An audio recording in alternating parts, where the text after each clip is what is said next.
Are you and your student searching for that perfect college fit? I know that everyone considers personal fit and academic fit. Do they have our major? Do we like the campus?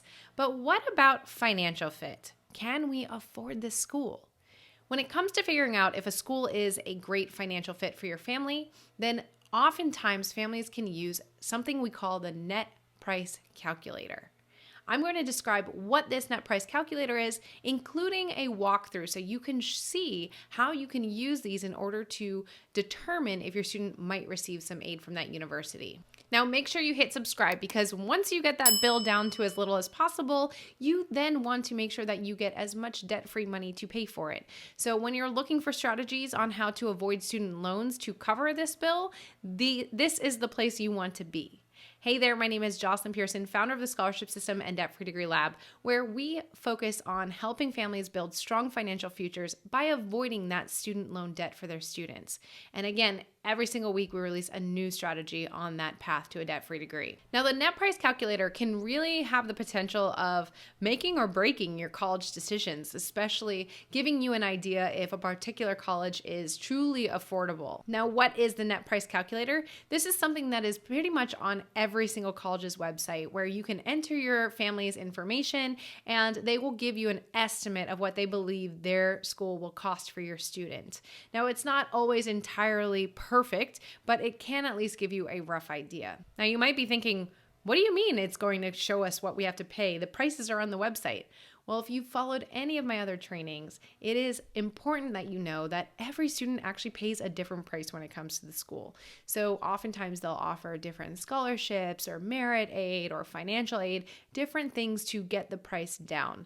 So whenever you're filling in this net price calculator, it is taking that into consideration, the scholarships, the financial need-based money, etc. Now, in order to access a lot of the funds that they're referencing in this offer, you have to submit FAFSA. FAFSA is a free application for federal student aid. It is a government website. It is free to submit, and every family should submit this. In fact, we've got tons of videos. I have an entire playlist explaining FAFSA on how your family can maximize FAFSA in order to get the most financial aid.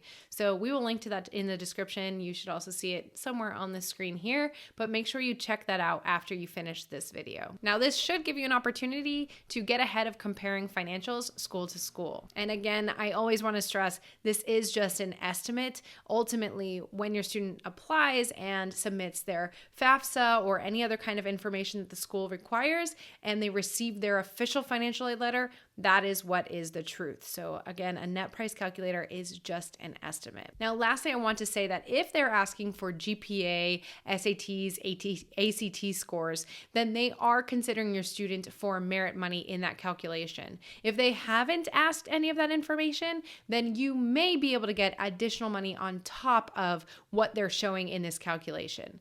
But typically they will ask for students' test scores and GPA so that they can already run it against any kind of merit aid awards that they give out. Now, comment below, have you used a net price calculator yet? If so, was it easy to use or was it confusing? If you found it confusing, feel free to put questions below. We're happy to answer them. Now, one resource that I love is actually College Board in this situation. They actually have a net price calculator where they have tons of schools on their list. So you can just go to their one link and check out net price calculators for many different universities. I want to show you a walkthrough, but I just wanted to explain this briefly before we do. Now, in order to fill out a net price calculator, you'll typically need parents' and students' tax returns and W-2 information. Ideally, you'd want that for the most recent tax year. Records of any untaxed income and benefits received, current mortgage, bank, or investment information.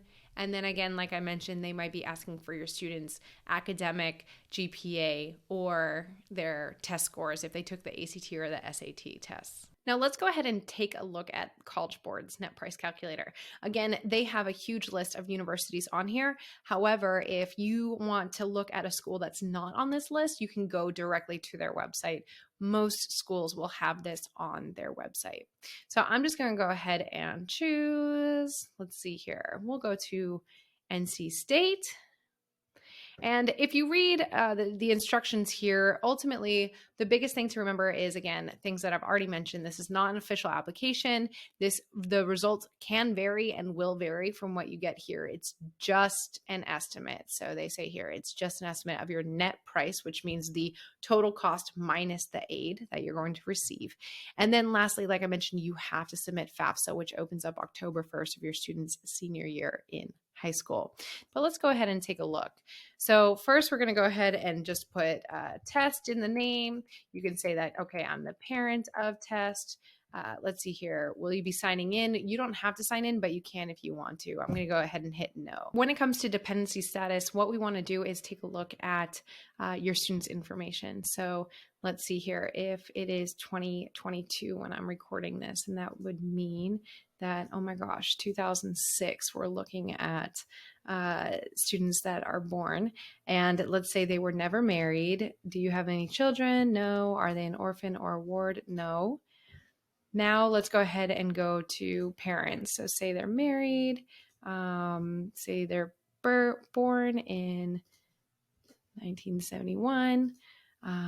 You can choose the state. So say for North Carolina, we are a local resident. That is, that's part of their calculation, of course. So that's why that's important.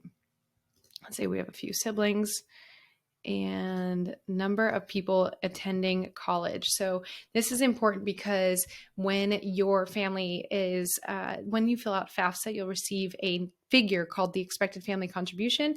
And that figure is right now at the time of recording this divided by how many students are going to college at that time. That's supposed to change with the upcoming FAFSA changes, which again, is a reason why you need to subscribe to this channel because we'll keep you updated on those.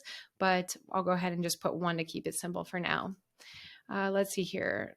Let's say you other tax form. Let's just do 100,000 for AGI and 20,000.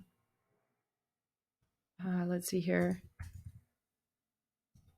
And we'll just do, again, I'm just doing different numbers here.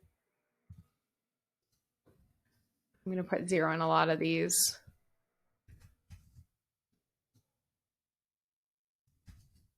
And I'm keeping things relatively simple here. Do they own? And a lot of these questions, by the way, you will see that they align with FAFSA. Okay. So let's go ahead and put North Carolina again.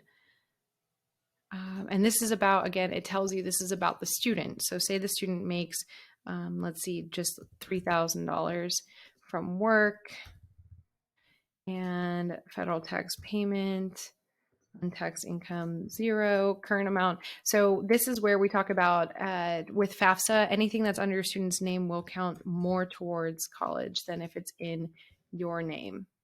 It'll increase the expected family contribution. We want to keep that number as low as possible. Let's see here. The student currently, let's say they're in 12th grade, housing status, we want to stay on campus, US citizen, and now we calculate. Okay, so if you know your numbers, then actually you can get through this pretty quickly, as you can see here. And again, I went through this very quickly. I didn't finish earlier, so you are seeing this in the real time. So net price estimate, this is for an academic year, okay? So $20,000 for one entire year. And it breaks it down. You can see here tuition, room and board. This is where, it's amazing. I always talk about how actually tuition is not always the most expensive part of paying for college. In fact, my freshman year, my tuition was only half of the expense. You can see here that room and board is actually way more. So the nice thing here is you can actually click on things and you can see their description of what they're talking about, okay?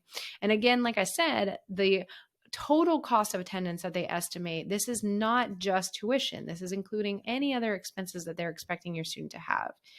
Then they're looking at what they can get from the state, and they're expecting your family to contribute. It looks like, let's see, 10,000 here, student loans, what they can get, $5,500 from the government. So then the remaining gap would be $4,500, just under that. Now you can copy these results. You can save them. If you log in, you can save them. And so you can also go back and modify answers. So you can tweak this a little bit and see how it affects the total price. But just keep in mind that this is what they're saying would have to be paid. This $20,000 amount is what would have to be paid for the total bill minus any kind of grants or scholarships that they're giving. So this is before the expected contributions and student loans. Now, if you want to get your students started on scholarships, believe it or not, they can start as early as sophomore, freshman year in high school. So if you have a junior or a senior in high school, or even into college students, maybe you're using this to transfer, they should be applying for scholarships now. You don't have to wait until they're admitted. You don't have to wait until you get a financial aid offer. In fact, you don't want to wait until then. If you can, start well before that. So if you're interested to learn my 6 steps to securing scholarships, check out the link in the description or go to the scholarshipsystem.com/free training, where you can learn my system of how I secured 6 figures in scholarships and how we've helped thousands of families do the same. So the net price calculator can be a powerful tool. It's important that your family considers financial fit when it comes to choosing which universities your student is going to even apply to in many situations. It's hard to get their hopes up, get accepted, and then in reality, the school just was not anywhere near affordable for your family. So this net price calculator can really help go in with clear expectations and maybe even avoid some disappointment. And of course, it can also help when you're deciding to compare different schools and see what they may offer your students. All right, so again, don't forget to hit subscribe, because every single week we have a new strategy on how you can knock down that amount that you're going to see on that net price calculator. Again, my name is Jocelyn Pearson, founder of the Scholarship System and Debt Free Degree Lab, and I will see you in the next video.